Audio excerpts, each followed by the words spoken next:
So my name is Aaron Baker and I'm an addict. I first started using around the age of 11. I was sent to my first treatment center.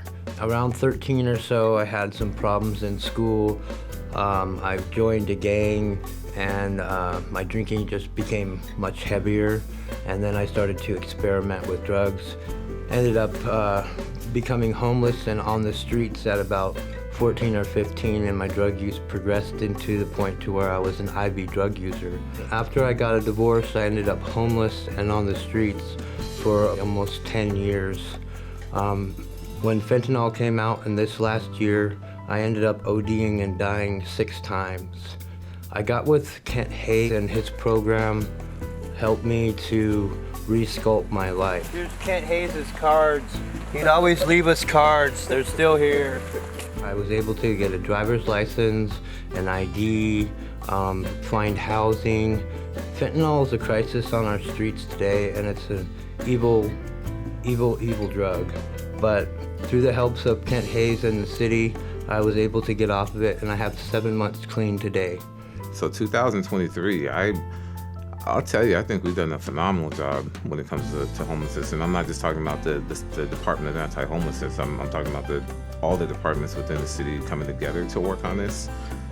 We've been very compassionate. I mean, we have our own shelter that we fully fund, a day shelter, a night shelter. We have a community court for low-level crimes. And also we have a clean and sober housing program. So for those folks who want to go to inpatient, we cover the cost of clean and sober housing. We've used the opiate settlement funds to also help with housing for people who are in treatment.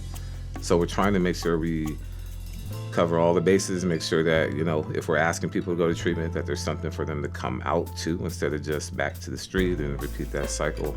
So we've been very thoughtful about the process.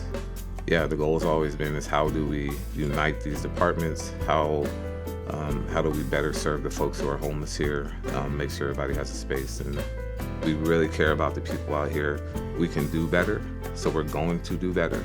And sometimes doing better does not equal what feels good, it's what is right.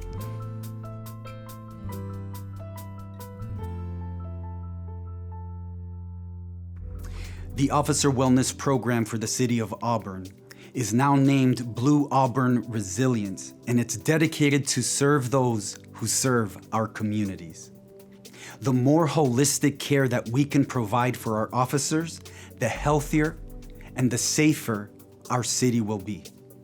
Law enforcement officers are exposed to some of the most horrific content that anybody can be exposed to. And even though it can be argued that they fully agreed to do this work when they signed up, nobody can really be prepared for what they see in this job.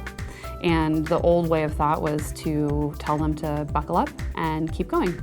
And what we've realized is that that is not at all a reasonable or fair expectation of our law enforcement officers. And we need to give them the tools that they need to stay healthy. And Auburn PD is doing that.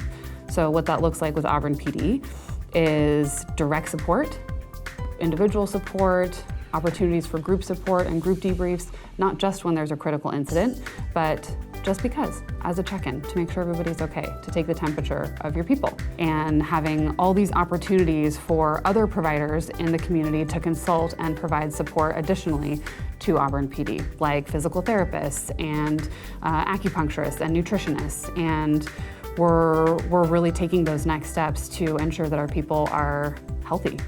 The healthier our officers are, the healthier and safer the city of Auburn will be.